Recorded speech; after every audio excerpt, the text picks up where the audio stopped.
Welcome back, everyone. I'm Nick. And I'm Fred, and join us as we cross over into the Frightful Frontier, A show where we search for the best horror and sci-fi humans have to offer. This is part 2 of our 25 books to read in 2025. So we started with books 1 through 10, and now we're going to go through books 11 through 20. And then we'll make a third video, 21 through 25, and we go through a synopsis of the book, and then we, kind of conversate a little bit, see what's worth reading. So let us know what you like, what you think we should read, and if we missed any bangers. Cool. Let's kick off right where we left off. All right. Book 11 is House of Leaves by Mark Z. Danielewski. This is a book I know we're both going to need physical copies of. Okay. Just because, it's another one of the ones that's made its rounds. I've heard of it in a few different places. But, there's sideways text, and there's, effects done within the book that when you have the physical copy, it makes the reading experience, that much better. So the book is actually part of the experience. Yeah. Yeah. It's kind of meta. Okay. Where it's That's cool. So, all right, we'll dive into the synopsis, but definitely one we both need to have in our hands. I won't be able to get away with my Kindle on this one. Okay. A young family moves into a small home on Ash Tree Lane where they discover something is terribly wrong. Their house is bigger on the inside than it is on the outside. Of course, neither Pulitzer Prize-winning photojournalist Will Navidson nor his companion Karen Green was prepared to face the consequences of that impossibility.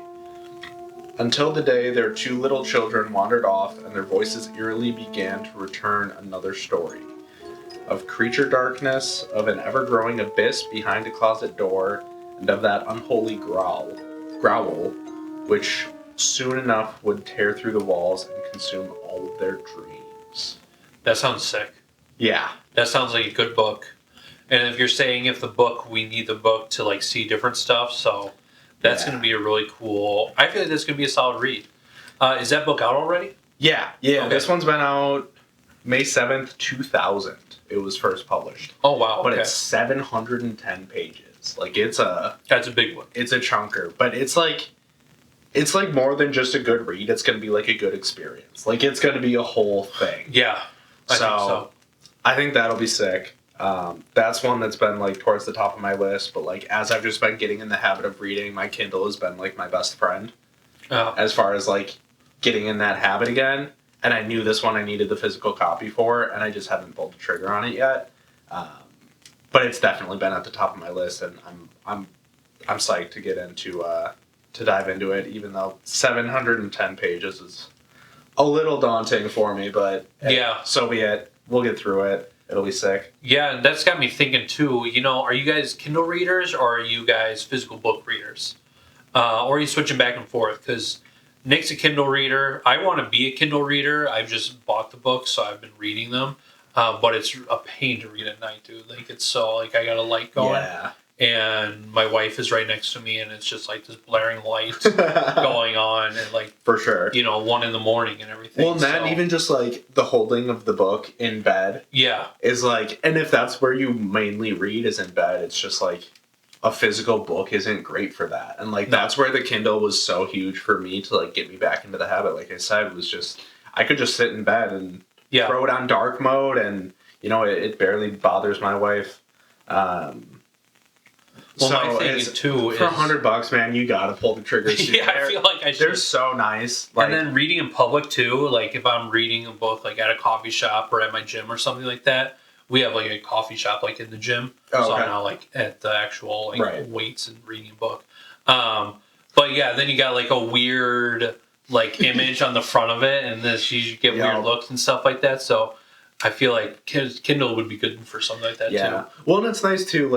A few other things about it, I have a library card, and with my library card, I get free ebook rentals. Yeah. So I bought maybe 2 titles on my Kindle, and I know there's something about supporting the artist or the author, to say there, and I definitely do want to start buying more books now that I have kind of gotten back into the routine of it. Right. And kind of go back and forth between a Kindle and the physical copies of books. But like, I think both have their place, and like another huge benefit to Kindle is like if you don't have your Kindle and you end up taking your car in for an oil change or something like that, Right. you just pull your phone out. You have the Kindle app on your phone, and you can just read there. It picks up right where you left off. Oh, like, that's good. I didn't know it's that. really nice. So I don't know. I'm a big advocate for it, but like I also get like there's also just something about the feel of a book. Like you can't discount that, and I think there's a lot of value there. But especially with House of Leaves, it's got to be that physical one. So there's one actually later on in the list that the author only publishes ebooks. So there you go. We have one that you got to read the physical and one that you got to have the Kindle. So both is the answer. Yeah, both is the right answer. Cool. Yeah, House of Leaves definitely towards the top of my want to read list. On to number 12 is actually another Stephen Graham Jones book, that Indigenous Person's vampire book. Okay, yeah, I that we like that mentioned, one. The Buffalo Hunter. So yeah, what else does this guy got? This one is called My Heart is a Chainsaw. It's number 1 in the Indian Lake trilogy, and the synopsis reads: you won't find a more hardcore 80s slasher film fan than high school senior Jade Daniels. And you won't find a place less supportive of girls who wear torn t-shirts and too much eyeliner than Proof Rock. Nestled 8,000 feet up a mountain in Idaho alongside Indian Lake, home to both Camp Blood, site of the massacre 50 years ago, and as of this summer, Terra Nova, a second home celebrity Camelot being carved out of a national forest. It's not the only thing that's getting carved up, though. This, Jade knows, is the start of a slasher. But what kind? Who wears the mask? Jade's got an encyclopedic recall of every horror movie on the shelf, but will that help her survive? Can she get a final girl trained enough to stop all this from happening? Does she even want to? Isn't a slasher exactly what her hometown deserves? This new novel by New York Times selling best author of The Only Good Indians, which is another book I have a physical copy of and really want to dive into. Stephen Graham Jones, called one of the most talented living writers by Tommy Orange, explores the changing landscape of the West through his distinct voice of sharp humor and prophetic violence. Go up the mountain to Proof Rock, see if you've got what it takes, see if your heart too might be a chainsaw. So one of the tags here is Indigenous too. So like he definitely has some, I don't know if it's a direct tie to Indigenous persons or some blood in him. But it seems to be a part of a lot of his stories. Yeah. So I don't know. What do you think of this one? Yeah. Where do you think it takes place? Does it say? It says Idaho. I think. Yeah. Alongside Indian Lake, 8,000 feet up a mountain in Idaho. Yeah. It sounds pretty good. I was more into the other one. Okay. But this one also sounds pretty good. Like I wouldn't discount it or say it's not my cup of tea, but I'd rather start with the other one than this one. Yeah, I agree. This one is like part of that classic trilogy, and I actually think the third book in this trilogy is like one of the ones that people tend to like the most. Mm-hmm. But I feel like it's not fair to start there. Right. You got to start with one. Yeah, you got to. Right there. So do they go, chronologically? Yeah, I think so. Yeah. Okay. So I don't know. It seems like a fresh take on a classic slasher type story. So yeah, we'll see how that one goes. But yeah, I agree totally. Starting with the Buffalo Hunter, and if we like his writing there, we'll dive into My Heart is a Chainsaw. Okay, solid. Book 13 is called Blind Sight by Peter Watts. Synopsis reads: 2 months since the stars fell. 2 months since 65,000 alien objects clenched around Earth like a luminous fist, screaming to the heavens as the atmosphere burned them to ash. 2 months since that moment of brief, bright surveillance by agents unknown. 2 months of silence while the world holds its breath. Now some half-derelict space probe, sparking fitfully past Neptune's orbit, hears a whisper from the edge of the solar system. A faint signal sweeping of the sweeping the cosmos like a lighthouse beam. Whatever's out there isn't talking to us. It's talking to some distant star, perhaps, or perhaps something closer, something en route. So who do you send to force introductions on an intelligence with motives unknown, maybe unknowable? Who do you send to meet the alien when the alien doesn't want to meet? You send a linguist with multiple personalities, her brain surgically partitioned into separate sentient processing cores. You send a biologist so radically interfaced with machinery that he sees X-rays and tastes ultrasound, so compromised by grafts and splices he no longer feels his own flesh. You send a pacifist warrior in the faint hope she won't be needed, and a fainter hope she'll do any good if she is needed. You send a monster to command them all, an extinct hominid predator once called vampire, recalled from the grave with a voodoo of recombinant? Don't ask me, yeah. Recombinant genetics and the blood of sociopaths. And you send a synthesist, an informational topologist with half his mind gone and an interface between here and there, conduit through the dead center, a conduit which the dead center, capitalized, might hope to understand the bleeding edge, also capitalized. So those are two different proper noun entities. Yeah. You send them all to the edge of interstellar space, praying you can trust such freaks and retrofits with the fate of the world. You fear they may be more alien than they've been sent to find, but you don't give any. But you'd give anything for that to be true, if only they knew what was waiting for them. So basically, like, bunch of alien stuff shows up on Earth, and then there's some like spacecraft outside by Neptune, and they send a bunch of freaks. And weirdos. Yeah, what did they say? Freaks and retrofits. Okay. Sounds like a lot's going on there. Yeah. Not gonna lie. It sounds almost like multiple stories wrapped into one. Yeah. So, do you know how many pages that one is? It says 384. 384 and all that's going on. Yeah. Okay. I mean, they could really just like dive in right at the start with like, this is the state of the world. Oh my gosh, boom, we got to send these people. Right. They each get their own like short chapter of introduction, and then 2/3 of the book plus 2/3, 3/4 of the book is them talking with on them this journey. It's also part of a series. So this is Firefall #1. Okay. Yeah, it definitely feels like a series. Oh, okay, and then it says there's book 1.5 and book 2. So, okay. Yeah. Who knows what could come of that? It just sounded like so out there. I was like, that could be cool. It does. It sounds good. It sounds very sci-fi, like out there, big concept, a lot of stuff going on. I think it'll be good. I think that'd be a good read, though. Yeah, for sure. Okay, cool. We're going to dive back in. What are we at? Number 14, we've got more of a horror one. It's called Maggie's Grave by David Sodergren. Okay.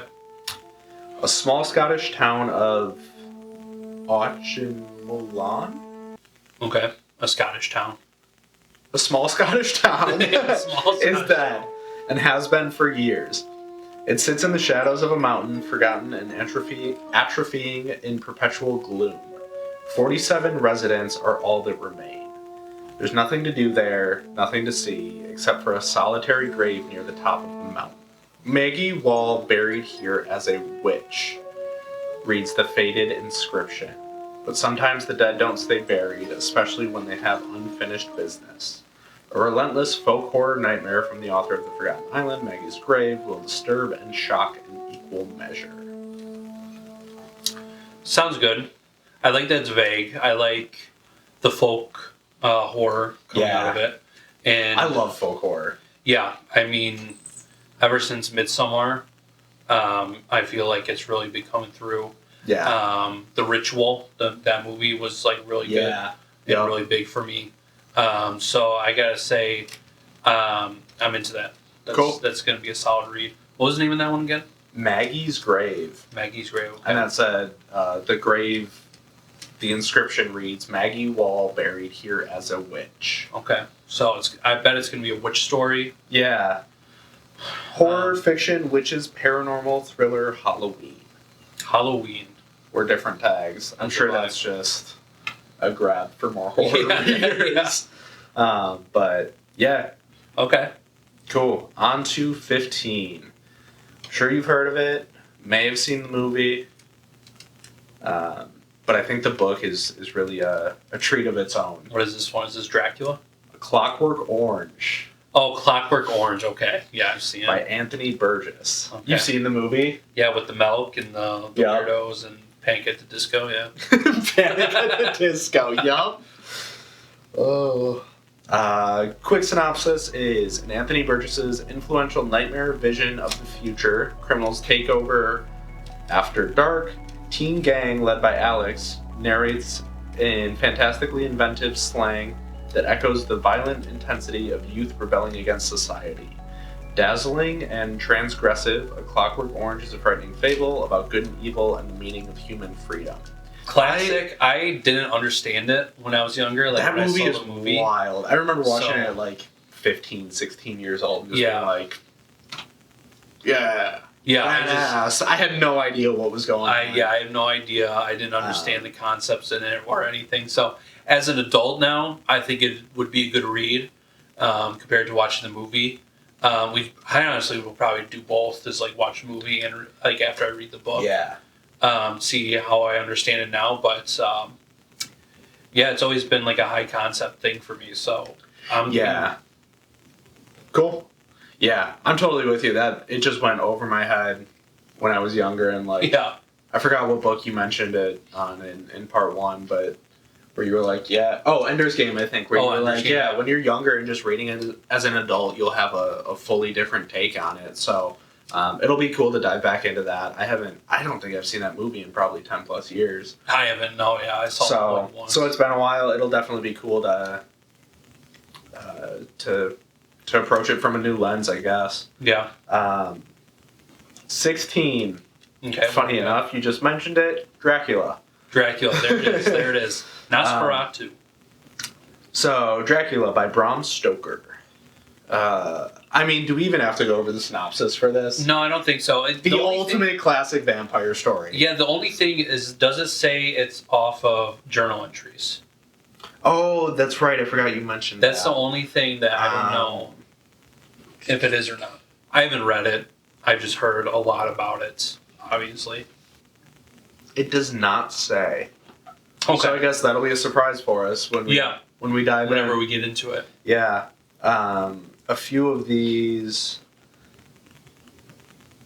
I mean, and obviously we can read them in whatever order. Like I said, there's no real rhyme or reason to the order of these. So, we can kind of position them so that we read a few more horror classics around like Halloween time and kind of dive into them. Oh, yeah. I always love just like getting into the spooky season through movies and books reading. more recently, but... Dracula's hot right now. You got the new Nosferatu movie out. That's about it, but it's pretty The big. Last Voyage of the Demeter just came out. That was like August 2023, maybe? Yeah. I want to say. That was a good movie, though. I mean, I like that one. If you're looking for something fun and entertaining, it's not that deep because it's just all on the boat, but it's fun. That's one of those movies I drug my wife to, so you can always string your wife or your significant other there and they'll enjoy it still. Yeah. Yeah, I mean, I don't know, when you're leaning into that classic Dracula story, like, it takes a lot to go wrong. I know there's got to be plenty of examples out there of it, but like, it's such a staple of our culture and of horror, that it's like anything relating to it is more often than not pretty cool, in my opinion. Okay, so that was number 16. We're on to number 17. This is the one that I think I'd mentioned, I think more so in part one, where it was, I can only find the ebook on this guy's website of it. Okay. And it's like So this is self-published guy? Yeah, so I think this is self-published. This is the one that you'll need a Kindle for. Kindle version has 108 pages, so it'll be a quick read. Okay. It's called I Found a Circus Tent in the Woods Behind My House. This sounds like a Reddit story. Is this like a Reddit guy? So he has. I couldn't tell from his website whether he was like a no sleep, an r/no sleep guy or what. But he has like all of his books are I found a ... Okay. This one's the circus tent. There's one that's like something under my bed and like stuff like that. Okay. So this one came up. This was my first exposure to Ben Farthing, the author. So I was like, cool. That's where I'll start. If I like this one, his books are only a few bucks. Seems like an independent author. Regardless, like give him a shot. We'll see how this goes. Mm-hmm. And if it pays off, then I'll be really happy to have found him. Right. Synopsis reads, lost in a labyrinth of circle tents, Dave and his 4-year-old Jacob find a circus tent in the woods behind their house. A strange voice invites them through the dark doorway. When they refuse, the tent swallows them. What follows is a nightmare fleeing through a maze of circus tents. Strange performers lurk inside. They want Dave and his little boy to put on a show. Then a shifting figure appears on a platform high above the trapeze wires. With Jacob perched in the crook of his arm, Dave determines to outsmart the boss of this dark circus and escape this horrifying tent. That's got r/no sleep written all over right? That's right up my alley. I love r/no sleep and like those little stories and stuff like that. So I think it's totally worth a read. And I mean, 108 pages, you read that in an afternoon. Yeah. Have like a really cool story. Yeah. And like I said, I think they're $3, $3.99, something like that. Like, what have you got to lose at that point? Yeah, right. Like I've spent way more on way stupider stuff. Yeah. So, we can just hope for the best. If nothing else, it'll be entertaining at the very least. Okay, whether it's good entertaining or bad entertaining. Yeah. So that's the circus tent one. Do you have the other books on there? Give me a sec. I'll find them. Yeah, let's see. I don't have them on the list, but this will be a little bonus. I'll go to his website, which is thedreadfarthing.com. Sweet name. Books. We've got I Found Puppets Living in My Apartment Walls. Oh, he's got a lot of them. Yeah. Oh, yeah. What is this? 8, 9, 10 of them? Yeah. Yeah, 10 of them. I found puppets living in my apartment walls. I found a circus tent in the woods behind my house. I found Christmas lights slithering up my street. Nice. I found a lost hallway in a dying mall. Looks like those are all the I found ones. And then his other ones are, it waits on the top floor. They cling to the hull, like a boat hull. Okay. We hide our faces. Those who dwell below the sidewalk. The Piper's Graveyard. And, there is another I found. This last one is called I Found the Boogeyman Under My Brother's Crib. Oh, nice. Yeah, it feels like r/no sleep and like Goosebumps almost, or like R.L. Stein vibes of like he's just cranking out stuff and you know what you're getting, and you're gonna like it. Yeah, and I mean I found Christmas lights slithering up my street. I'll buy that in December for $4. Right. I'll, if it starts snowing outside, and I'll sit down and I'll read that one night. Like, I'm sure it's about the same length, 100 pages or so. Crank through it in an afternoon. Like, I don't know. Just sounds like a really fun take. Again, can't remember where I found him, but when I heard the synopsis, I was like, let's give it a go. This sounds cool. Read that. And then what's his name again? Ben Farthing. Ben Farthing. So yeah, if you guys have read any of his books, let us know what you think about him. Because that's very interesting. I really like the self-published. Or if you know his story at all. I didn't do too much of a deep dive, but I don't know if, like you said, that has R/no sleep written all over it. So, r/no sleep. So, definitely. If you know if that's where those came from or what, let us know. I'd be interested to learn more about that guy. Right. About Ben. Mr. Farthing.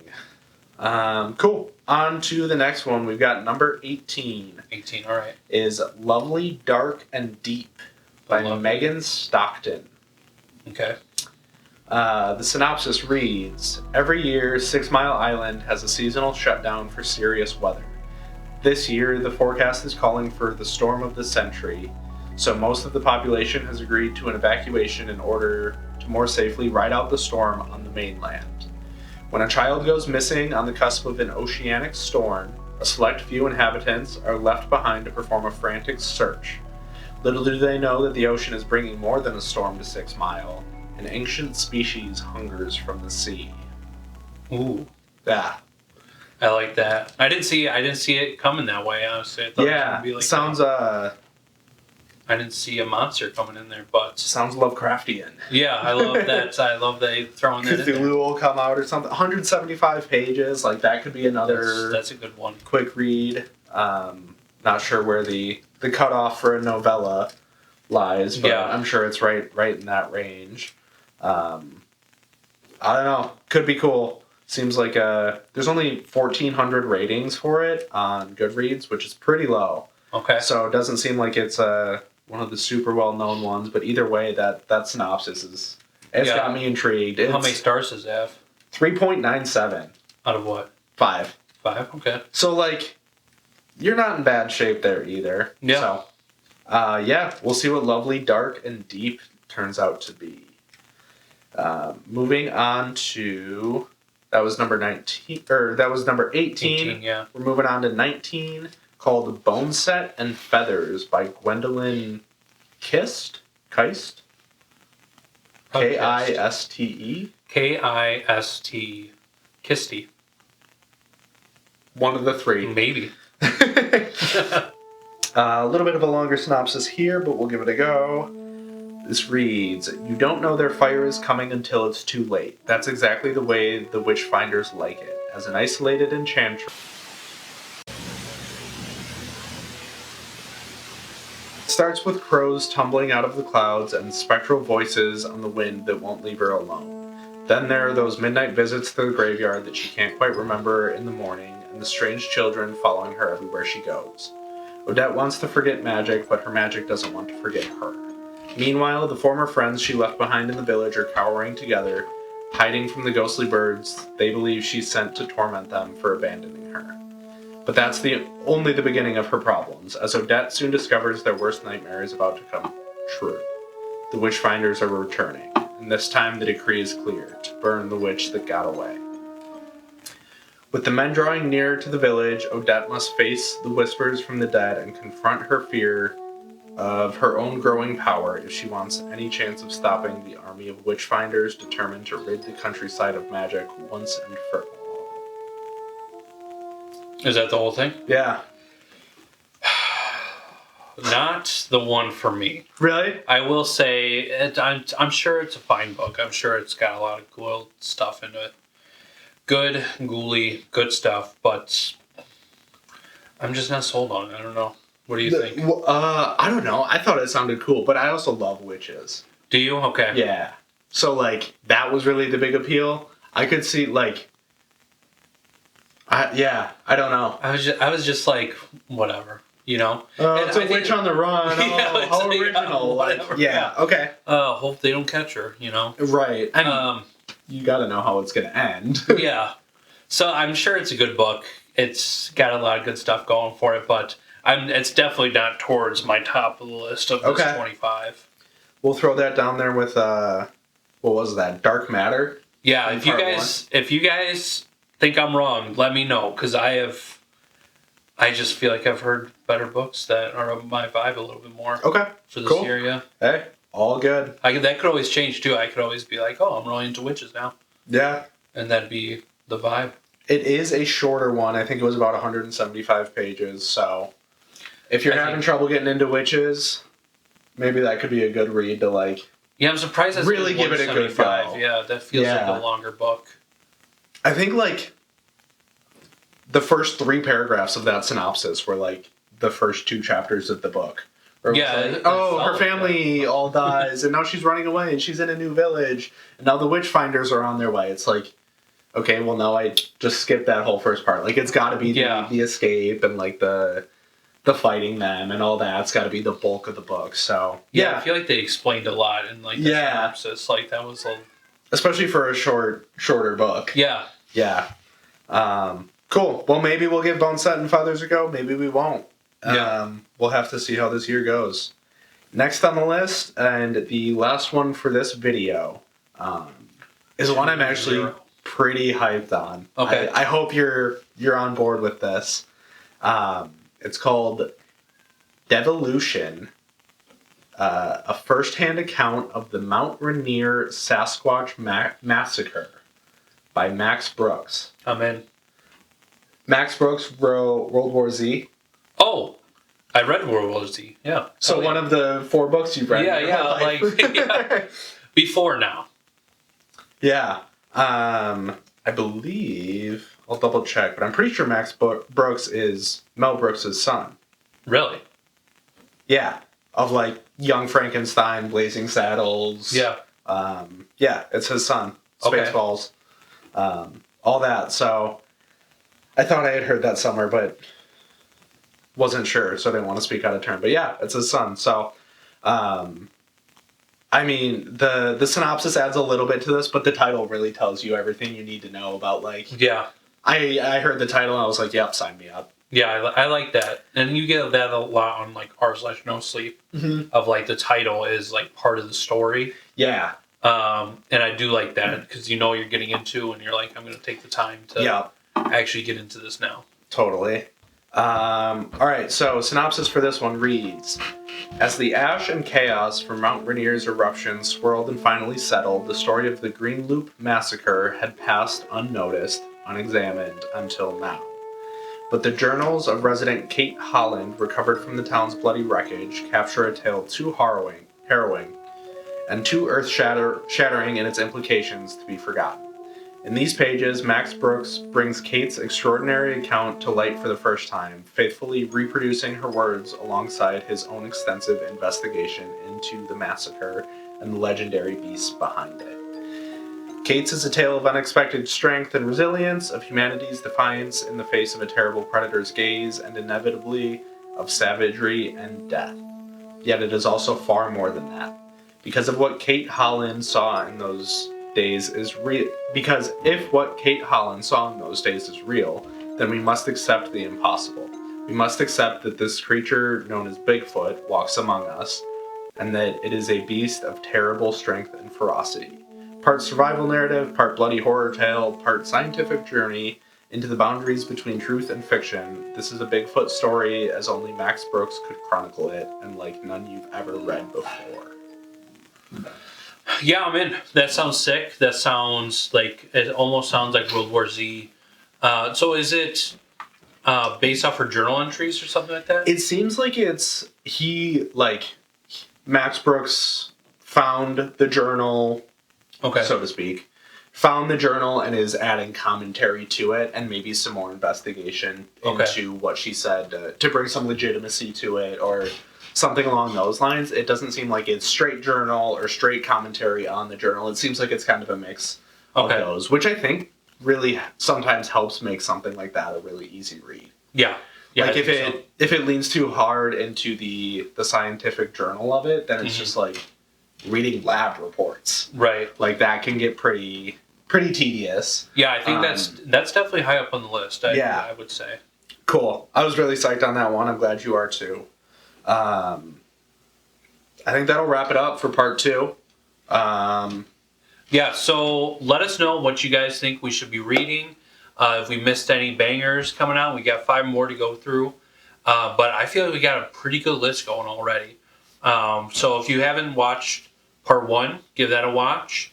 And then thanks for joining us on the journey to the Frightful Frontier. See you guys next time.